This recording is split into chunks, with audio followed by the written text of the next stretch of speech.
Back when I was about 18 or 19, I used to work at a gas station. It was a little out-of-the-way spot, which consisted of two tiny rooms. The first room you came into as you entered was the store area. It was basically a small room with enough space for a register area and counter with some gum and candy bars on it, and a few coolers with drinks. It really was just a gas station, not one of those big all-in-one, fancy-pants type of joint. As you walked into the store area, there was a little entry hall with chips and such on either side. You'd then take a few steps and make a left into the store. After you made the left, on the right were the coolers which lined the wall all the way to the end, for about 15 feet.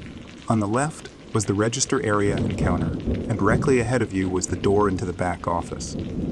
The back office was just a primitive, square little room with cement walls and floor. The ceiling wasn't tiled like the rest of the store, so if you wanted to, you could stand on the desk in the office and look over the wall into the store area, with the exception of the wall in front of the desk, which was drywall and held a tackboard. All the gray stone walls were bare, and the room was barely lit. I didn't like going back in there to do my paperwork. It was a very gray, depressing, and really quite a scary room. So, one night I was working, the night shift, like I do now. I've had several night shift jobs over the years.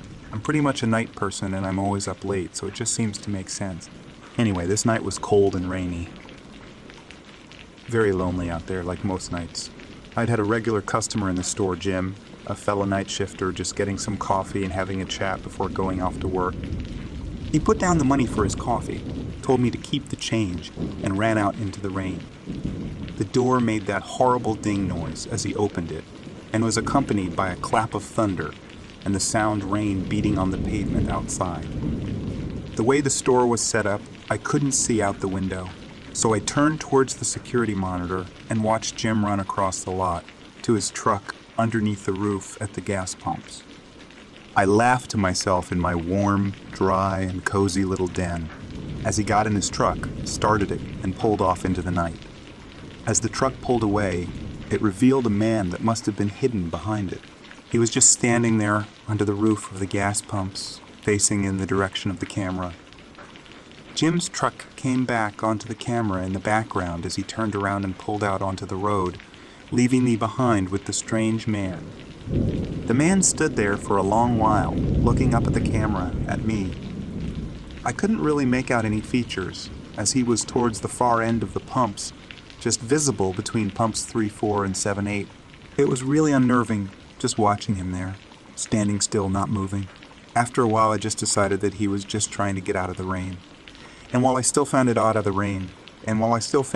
I turned my attention back to a good, scary book that I had been reading. Probably about 20 minutes had passed, and I had nearly forgotten about the man, when a loud crack of thunder snapped me out of my book and back to reality. I nearly jumped out of my chair. I sighed, trying to calm myself, but then I turned towards the monitor and my heart rate picked right back up. The man was still out there, only now he was much closer, standing in the rain.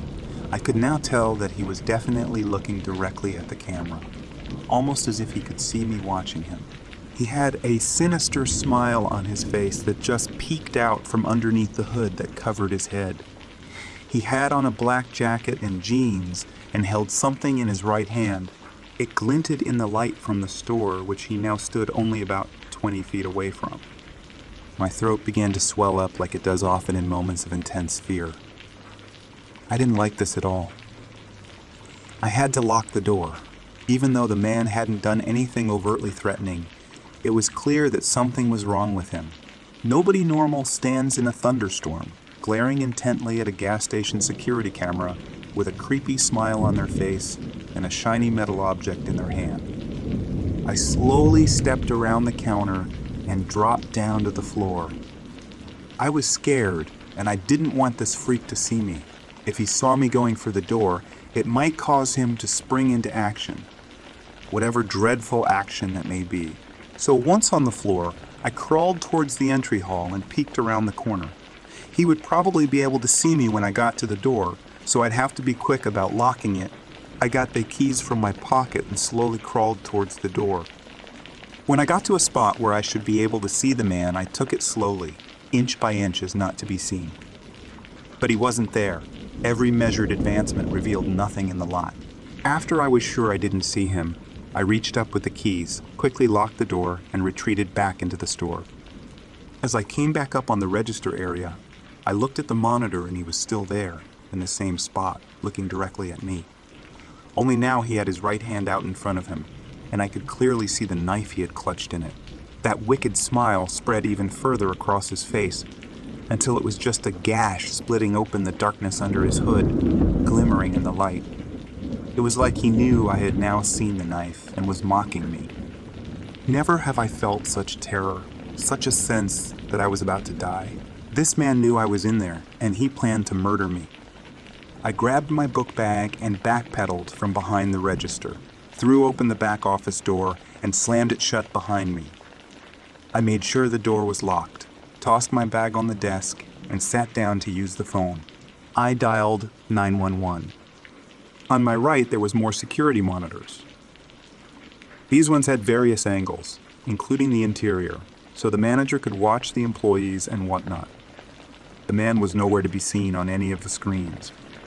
The 911 operator answered, and I bumbled my words, trying hurriedly to explain the situation. Eventually, I got her to understand that there was a knife-wielding maniac somewhere on the property.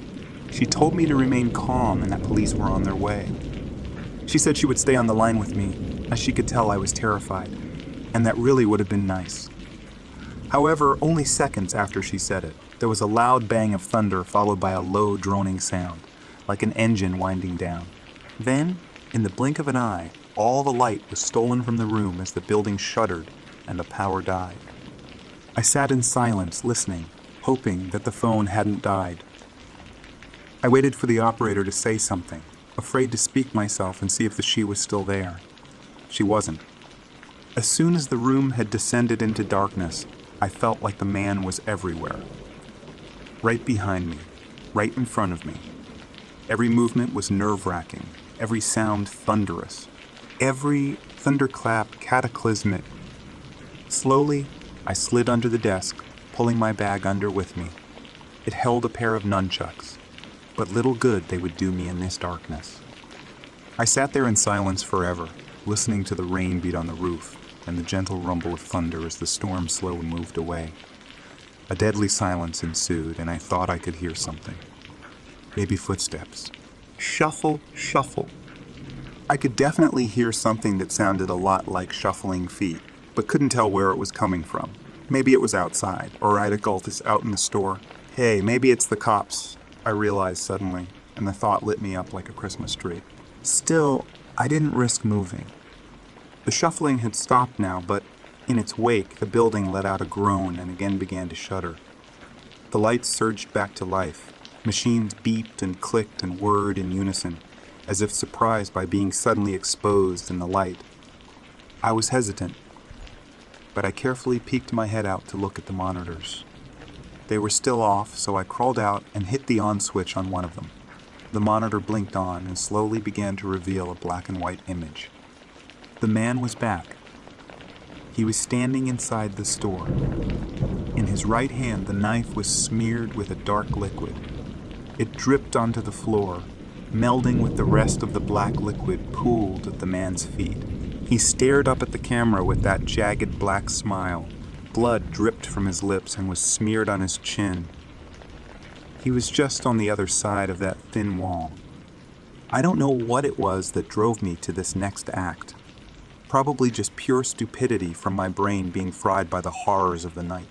Briskly, for one in my state of mind, I climbed up atop the desk with the intention of looking over the wall and into the store on the other side. I wasn't tall enough, however, and so, with my feet, I kicked a couple of books up against the wall and stood on them. Before looking over, I glanced down towards the monitor. Once again, the man had disappeared, along with any sign of the demented image the monitor had showed me before. With a sigh, I turned my head to look over into the store. There he was, directly in front of me, only a foot away. I was face to face with his jagged, blood-stained smile. Only his face wasn't a face, and his smile wasn't a smile. The man's throat grinned at me from the other side of the wall, gashed open from ear to ear. His head was lolled back and mostly covered by the hood. He must have been floating there, in the air on the other side of the wall, as there was nothing there for him to stand on. His throat gurgled and blood bubbled out of the gaping slice in his flesh. I could hear and see his breath as it left his body like a tire with a slow leak. I stumbled backwards and the books kicked out from under me. I fell from the desk and the room again sank into blackness. I woke up to an officer shining his flashlight in my face. "Are you all right, son, and call a medical unit?" I heard him say. My vision was kind of going in and out at the time, and for a moment I thought I saw the dead man behind the officer. I tried to jump up, but my head spun and I fell back almost immediately. "Why, easy, son," I heard the officer say. "I don't need another one of you dying on me here." I laid my head back down and closed my eyes, and everything spun away. Several days later, I was out of the hospital and went to the gas station to tell my boss that I wouldn't be back, unless he'd put me on during the day. That is, before I left, I had to ask him about what the cop had said about another one of you dying here. Turns out he knew exactly what the cop had meant. Apparently, a few years before I'd started working for him, there was another night shift kid who supposedly went a little crazy. He started saying that he'd been seeing a man in the camera who wasn't really there and other similar nonsense. He eventually became extremely depressed. In the end, he slit his own throat, right there in that little lonely gas station. Now, every so often, on cold and rainy nights, I'll see that poor kid's throat gurgling up blood in my mind, gasping for air. And when I finally manage to snap out of it, I realize I've gone to the kitchen and I'm holding a knife.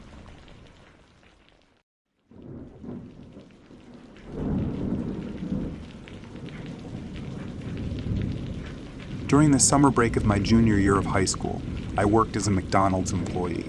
I was 17 and pretty naive at the time. I desperately needed money to add to my college fund.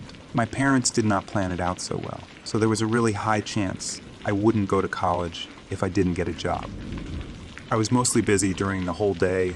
I was a day person and wasn't very productive at night. During the day, I was either hanging out with friends, working out, studying, or learning and practicing for coding competitions to add to my portfolio. And usually, at night, I wasn't doing anything. The most productive thing at night was just some plain old written homework.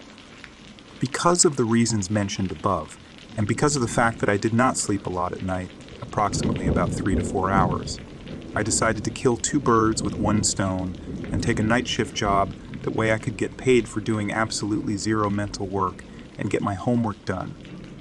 I applied at a lot of places, but I have to admit, I was a big fan of fast food. So fast food jobs were on the top of my priority list. So when I got a job at a McDonald's, it was a no-brainer for me. The McDonald's was located a bit on the outskirts of town, probably for travelers, but I didn't mind as long as it was getting paid, and it being isolated also meant there would be comparatively fewer customers, so I might even get a chance to squeeze in another hour of sleep. I got into my dad's car and went to the store. It looked pretty dreary. The outside walls had a bit of mold on them. I entered the small building to be greeted by a middle-aged man standing behind the counter. He greeted me with a smile and a nod of acknowledgement. He took me to the drive-thru booth, where I would be receiving orders, and explained how everything worked. The ice cream machines, the soft drink dispensers, and the fryers. After he had given a quick tour of the building, he brought me back to the counter, took a deep breath, and said, "Hey kid, do you believe in ghosts and stuff?" "No, but why do you ask?" I inquired. I know I am going to sound absolutely insane for this, but you'll have to follow some rules while working here. Now, I know all of them sound unbelievable, but trust me, they are as real as it gets. They could even cost you your life. I looked at him puzzled. What are the rules? "And has anyone been hurt or something?" I said. He pulled out his phone. He had multiple photos of teenagers who formerly worked here, but apparently ignored the rules and have gone missing since. "Why don't you go to the cops?" I asked him interrogatively. "Because no one believes me," he said, his voice getting shaky. "They conduct a full area search. They think I am insane." He almost burst into tears, but composed himself and begged me to follow the rules and take them seriously. I said that I would, and his face lit up. He handed me the list of rules, thanked me, and left. I reluctantly smoothed out the piece of paper and started reading. List of rules for to survive a night. Rule 1.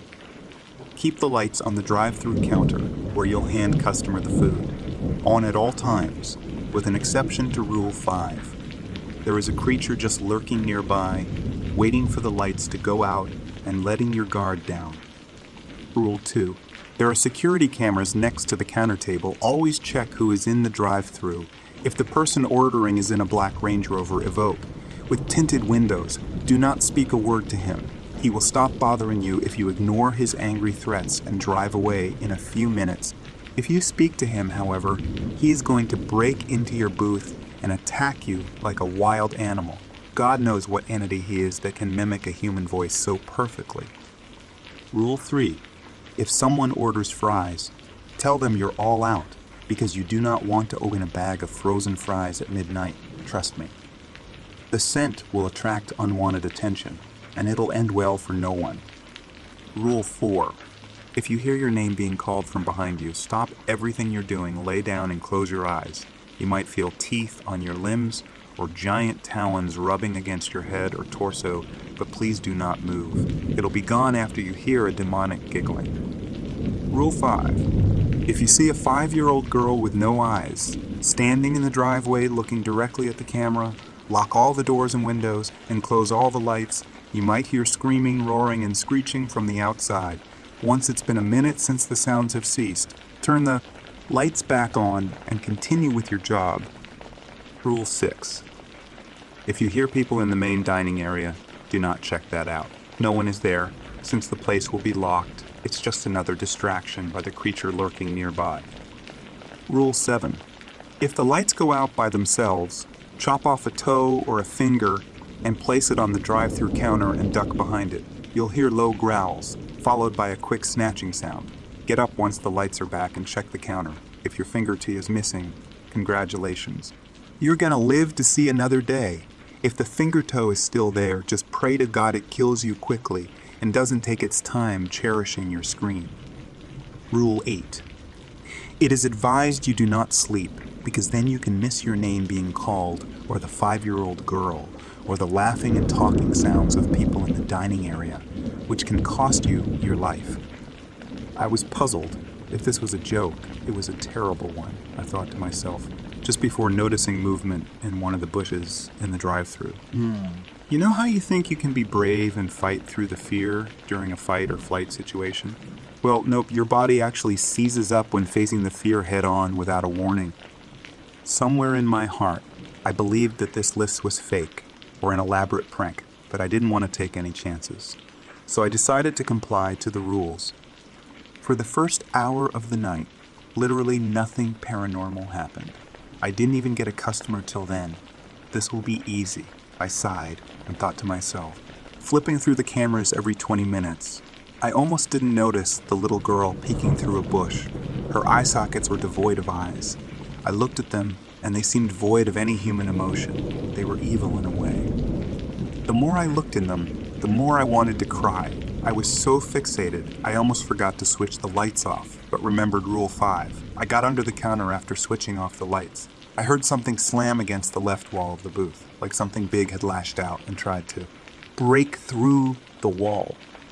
Then I heard quick footsteps, followed by the cries of a little girl. The cries kept on increasing in intensity, to the point where I thought I would actually go deaf. I covered my ears, but could obviously still hear her cries. The cries ceased within 30 seconds, and I heard a low growl. The growl was followed by the sounds of roaring and slashing of meat. The sounds were so disgusting that I threw up all over the floor. After collecting myself mentally, then got up and turned the lights back on. I cleaned the puke and contemplated what I had just been through. Before I was even finished thinking about this, I heard people talking. The noise was very distant. I couldn't make out any words, just laughs, giggles, and overlapping voices. The night was eerily silent, so I could hear every little thing that went bump in the night. I was just about to go check it out when I remembered some rules regarding the specific event. I reread the list and found it. It was Rule 6. I had to just ignore it and it'd go away, and so I did. I put on my earphones and started with some schoolwork. Almost 1 hour passed. Nothing happened. When finally a customer came through the drive-thru, I served them and was happy that there were actually people starting to come now.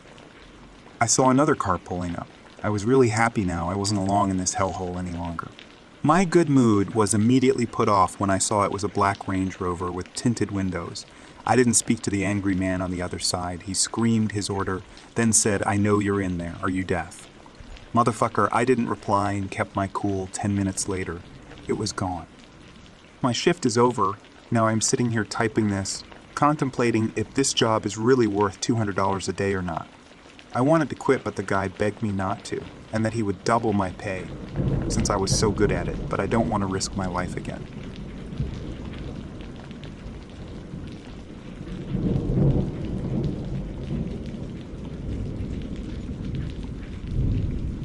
After quitting my factory job and having trouble finding a job worth the money, I came across a job advertisement in the local town paper. Hiring. Night shift security guard, no experience needed. Call Maurice at phone number listed. I called the number and was greeted by an elderly man. He informed me to come in the next day, and he would show me around and fill me in. So, I'm hired? Yeah, kid. I went in the next day and showed up for the interview about 15 minutes early. If you aren't early, you're late. I was informed to go to a side door and where the security office was, so I wouldn't be interfering with those at the funeral home who were mourning a loved one. A short man with wrinkles and a nice and tight white haircut wearing a security uniform was smiling at me. He had a white caterpillar above his lip stained slightly with black coffee he was sipping on. He must be Conway. Are you named after the singer? Probably. My mom sure loves old country music. Don't you call that old? He let out a chuckle and reached his frail hands out to me. I shook his and didn't expect it to be as firm as it was. They put me over the hiring process, and you were the first to put in, so I believe in giving chances. I sure appreciate it. Yes, sir. You'll be working a Monday through Friday. From 7 p.m. He went through the pay, which was exactly what I was making in the factory. He also explained that the weekend crew guys were only 2 of them, but they worked 12-hour shifts and filled me in their names. Jacob and Robert. The evening guy is Jackson. You may have to fill in for them. He also told me I could have day shift when he is dead and cold. He don't want to retire until he has to. I've had this job since I was about your age. It's a good job. He filled me in on how to watch the cameras, answer a phone call, though it wouldn't happen much at night unless it was a prank call. He also told me what times I should patrol the area. The biggest rule is to respect the dead. I wasn't sure what he meant by it. Our last guy we had was an old coot that kicked the bucket. May he rest in peace. We shook hands on my way out and he offered one more piece of advice. I understand at nighttime it may be a little scary. I've worked a few shifts. You're the only person that will be here and I get that. You may get the heebie-jeebies, but respect the dead and don't let anybody in under any circumstance. I got my keys and so do the other guys. I felt excited coming in on my first night. Jackson let me in and handed me my new badge. I offered him a donut as I settled in the office and he left. I checked the camera screen while sipping on my coffee. I didn't have any areas I was supposed to check for another hour, and nothing was going on. I brought my iPad and put Seinfeld on to kill time. Maurice said there wouldn't be any issues with killing time as long as it didn't interfere with the job. 2 hours have gone by and I walked the halls with my issued flashlight, and then I heard a knock at the front door. I scooted back to the office and seen that it was Maurice knocking. The knocking became a banging. He was wearing street clothes. Conway, open up, kid. I need in. I walk over to the door and speak through it. What can I do for you? Listen, I need in. I forgot my medication. What medication? That doesn't matter, but I need in. Don't you have your keys on you? Keys. No, I forgot them. I remembered that he had his office key attached to his key ring that also held ones for his home, truck, and other things. How did you get here? In my vehicle. What color is your car? What? I said, "What color is your car?" "Black, black." "You don't drive a car. You have a red truck." He began banging on the door and his voice became much, much deeper and distorted. "Let me in this fucking door so I can get my medication or I'll fire your ass." I turned around and ran back to the office and tried to tune the noise out. He looked up at the camera and had a very wild smile. Smart boy. He turned around and walked off. Hours passed, and it's about time I go walk in the area where the dead bodies are kept in lockers. I knew it was going to smell like cleaning supplies and be cold. I put on my issued jacket. I glanced at the camera down there and froze in place. There were people standing in the area, just standing around and talking. If I would have been thinking, I would have called the cops. But who is also to say that the cops coming were actually law enforcement and not whatever the hell I just witnessed? I ran down to the area with my flashlight swinging as if a light were mechanically moving. Left, right, left, right. I opened the door and seen lockers open, and a group of dead people standing and having conversation. One turned to me.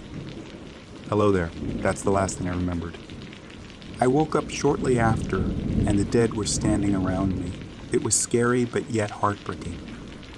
Here stood someone's grandfather, someone who died by suicide, some others, and one that looked butchered badly. What the hell is happening? The grandpa spoke up. "I found a note left on this table, and it explains we're going to be alive for another 10 minutes or so. Then we go back in our lockers." "What? What?" "Beats me." I looked at the lady that was butchered. Her throat was cut, stab marks through her body that made her sundress stain crimson. "What? What happened to you?" "Someone broke in my home and did this." "Do you know who it was?" "I don't, but I want them to suffer the way I did." She began describing the man having dark and short hair, but he also had a snake tattooed on his arm. He also had a prison neck tattoo that she didn't understand what it was. The others stood around and listening. They began mumbling about their lives and enjoying their last bit of time. 4 a.m. pops up in my watch and they all go back in their locker as if their legs were forcing them to. I considered making a run and leaving. I checked the camera to make sure that no one's at the front door, but it didn't feel worth the risk. I finished the shift. As soon as it became 7 on the dot, Maurice opened up with his keys and patted me on the back. He was sipping from a cup of coffee. "Okay, kid, let's talk about all this. I'll keep you guys updated as quickly as I can." Thanks for watching, guys. That's it for today. We hope you enjoyed this video, and don't forget to subscribe. More interesting stories are coming. And thanks for the support you guys showing on our videos. This means a lot to us. Bye, guys. We will see each other in the next video.